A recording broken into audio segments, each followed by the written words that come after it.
Halo teman-teman, hari ini kita akan membahas soal untuk materi sel elektrolisis. Materi ini dipelajari di kelas 12 pada semester pertama. Soalnya seperti pada layar kita, tuliskan reaksi elektrolisis dari pertama elektrolisis lelehan KCl dengan elektroda C. Yang B, elektrolisis larutan CuCl2 dengan elektroda C. Yang terakhir, elektrolisis larutan CuSO4 dengan elektroda besi atau Fe. Nah, teman-teman, sebelum kita menjawab, untuk reaksi pada sel elektrolisis, ini terbagi dua ya, reaksi anoda dan katoda, di mana pada katoda terjadi reduksi, anoda terjadi oksidasi. Nah, untuk penulisan reaksi itu sendiri, dia memiliki aturan ya untuk masing-masing katoda dan anoda. Sekarang kita lihat dulu reaksi pada katoda yang mana mengalami reduksi. Ingat teman-teman, reaksi reduksi yaitu dia menangkap elektron. Reaksi reduksi di katoda itu bergantung pada jenis elektrolit dan ion positif dari elektrolit. Elektrolit itulah larutan maupun lelehan pada sel elektrolisis ya. Nah, aturan pertama, jika elektrolitnya itu berupa asam, contoh asam itulah senyawa yang mengandung H seperti H2SO4, HCl, dan HNO3. Nah, jika senyawanya asam, maka yang mengalami reduksi adalah ion H+-nya dari asam. Ion H+ menangkap 2 elektron menjadi H2. Nah, syarat kedua, ketentuan kedua, jika elektrolitnya berupa larutan dan larutan tersebut mengandung ion dari golongan 1A, 2A, 3A, dan Mn2+, maka yang mengalami reduksi adalah air, yaitu air menangkap elektron menjadi H2 dan OH-. Kenapa air? Karena larutan itu mengandung air ya pada umumnya. Kemudian jika elektrolitnya berupa lelehan dari golongan 1, 2, 3, maka yang mengalami reduksi adalah kation atau ion positif dari lelehan itu sendiri. Seperti contoh reaksinya. Logam ya, ini biasanya logam menangkap 2 elektron menghasilkan logam padat ya. Nah, aturan keempat, jika kation atau ion positif elektrolitnya berasal dari golongan selain 1A, 2A, 3A, dan Mn2+, maka yang mengalami reduksi adalah kation itu sendiri. Misalkan kationnya berupa L, mengalami reduksi menangkap elektron menghasilkan L. Nah, selanjutnya untuk reaksi oksidasi yang terjadi di anoda juga ada beberapa syarat ya atau ketentuan. Nah, reaksi di anoda ini bergantung kepada jenis elektroda dan ion negatif atau anion dari elektrolit. Nah, pertama, jika elektrodanya itu terbuat dari logam aktif, maka yang mengalami oksidasi adalah logam itu sendiri.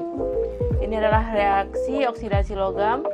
Logam dalam bentuk padatan menjadi logam ion dan melepas elektron. Ingat teman-teman, reaksi oksidasi melepas elektron.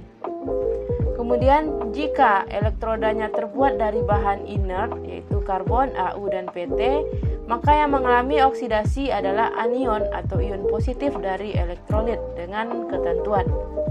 Pertama, jika anionnya dari garam halida atau golongan 7A yaitu ada unsur F, Cl, Br, dan I, maka yang mengalami oksidasi adalah anion tersebut dengan reaksi suatu anion dari garam halida atau golongan 7A akan menjadi gas halida dan melepas elektron. Nah, jika anion beroksigen yaitu suatu ion negatif yang mengandung oksigen, contoh SO4 2-, NO3-, CO3-, PO4 3-, dan lain-lain, maka yang mengalami reaksi oksidasi adalah air. Menurut reaksi, air akan mengalami oksidasi melepas elektron menghasilkan oksigen dan ion H+. Terakhir, jika elektrolit atau ion negatifnya itu dari basa ya, suatu senyawa basa itu mengandung OH, maka yang mengalami oksidasi adalah ion OH- tersebut menurut reaksi, 4OH- akan melepas 4 elektron menghasilkan O2 dan H2O. Sekarang kita lihat contoh soal ya. Yang pertama, elektrolisis dari lelehan KCl dengan elektroda C. Sebelum kita tulis reaksinya, kita analisa dulu ya. Kita lihat dulu elektrolitnya. Di sini ada lelehan KCl, sedangkan elektrodanya adalah C, yang mana C ini termasuk ke dalam elektroda inert. Nah, untuk reaksi pertama kita lihat yang di katoda ya. Sebelum itu kita ionkan dulu ya elektrolitnya. KCl diionkan menjadi K+ dan Cl-. K bermuatan positif 1 karena dia termasuk golongan 1A ya, maka muatannya 1, sehingga agar total 0 berarti Cl-nya negatif 1. Nah, pertama kita lihat dulu ion positifnya adalah K+, ion negatifnya adalah Cl-. Nah, untuk reaksi di katoda yaitu reaksi dari ion positif atau kation. Ya, di sini ada 4 aturan ya. Pertama kita lihat dia berupa lelehan. Jadi katanya kalau lelehan golongan 1, 2, 3, K adalah golongan 1, berarti lelehan dari 1A, maka reaksinya adalah reduksi dari logam itu sendiri. Berarti yang tereduksi adalah K+, di mana K+ menangkap elektron menjadi K. Selanjutnya reaksi di anoda, yang mana bergantung pada anion dan jenis elektroda. Nah, elektrodanya di sini adalah inert, berarti masuk ke aturan kedua ya. Jika elektroda inert yaitu CaU dan PT. Nah, ketentuannya di sini. Kita lihat di sini anionnya Cl-, berarti masuk ke dalam garam halida atau garam 7A. Sehingga reaksi yang terjadi adalah oksidasi dari anion tersebut. Ya, oksidasi dari Cl-, di mana 2 Cl- menjadi Cl2 dan melepas 2 elektron. Nah, sekarang reaksi kita gabung, namun sebelum kita gabung kita harus menyamakan atau menyetarakan jumlah elektron di katoda dengan di anoda. Karena pada reaksi kita di katoda elektron 1, di anoda 2, maka agar setara kita kali silang ya.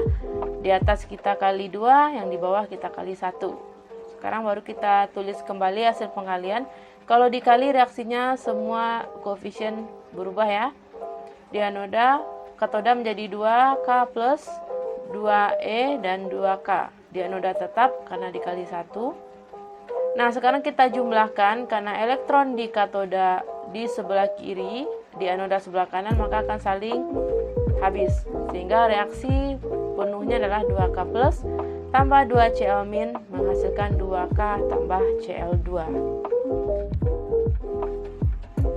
Nah, selanjutnya untuk soal yang B, yaitu elektrolisis larutan CuCl2 dengan elektroda C. Kita tulis elektrolitnya di sini, larutan CuCl2, elektrodanya C, tak inert. Sekarang kita ionkan dulu ya CuCl2 atau elektrolit menjadi Cu+ dan 2 Cl-. Cu+ adalah ion positif atau kation, Cl- adalah ion negatif atau anion. Sekarang kita lihat untuk reaksi di katoda yang mana bergantung kepada kation. Nah, di sini kationnya berupa selain logam 1, 2, dan 3A. Sehingga reaksi yang terjadi adalah reaksi reduksi dari logam itu sendiri, yaitu reduksi dari Cu2+ menangkap 2 elektron menjadi Cu. Selanjutnya reaksi di anoda yaitu dari anion atau ion negatif. Di sini anionnya yaitu garam halida atau garam golongan 7A. Jika anion garam halida, maka reaksi yang terjadi adalah reaksi oksidasi dari anion tersebut untuk elektroda inert ya, CaU dan PT. Pada soal elektrodanya inert, sehingga kita pakai aturan yang ini. Mengalami oksidasi ion garam halida menghasilkan gas dan melepas 2 elektron. Cl- menjadi gas Cl2 dan melepas 2 elektron. Sekarang reaksi kita gabung karena jumlah elektronnya udah sama, bisa langsung katoda, anoda. Kita gabung elektron di katoda sebelah kiri, anoda sebelah kanan, maka akan habis. Sehingga reaksi lengkapnya Cu2+ 2Cl-, Cu, dan Cl2. Sorry, ini harusnya 1 ya, di sini enggak 2. Nah, selanjutnya yang C, elektrolisis larutan CuSO4 dengan elektroda besi atau Fe. Kita tulis elektrolit larutan CuSO4, elektroda besi, yang mana besi tidak termasuk ke inert ya, yang inert cuma CaU dan PT. Berarti besi masuk ke logam aktif karena selain inert atau dinamakan tak inert. Nah, ionisasi elektrolit yaitu CuSO4 terion menjadi Cu2+ dan SO4 2-. Cu2+ ion positif atau kation, SO4 2- ion negatif atau anion. Reaksi di katoda yaitu dari ion positif. Di sini ion positif atau kationnya adalah logam lain ya, Cu, karena tidak termasuk ke 1, 2, dan 3.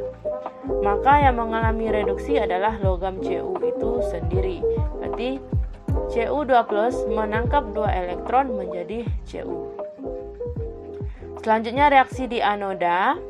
Karena ini adalah elektroda tak inert ya, logam aktif, maka yang mengalami oksidasi adalah logam itu sendiri. Menurut reaksi, logam melepas elektron menjadi ion logam. Berarti logam Fe, di sini logamnya Fe ya, Fe menjadi ion Fe dan melepas 2 elektron.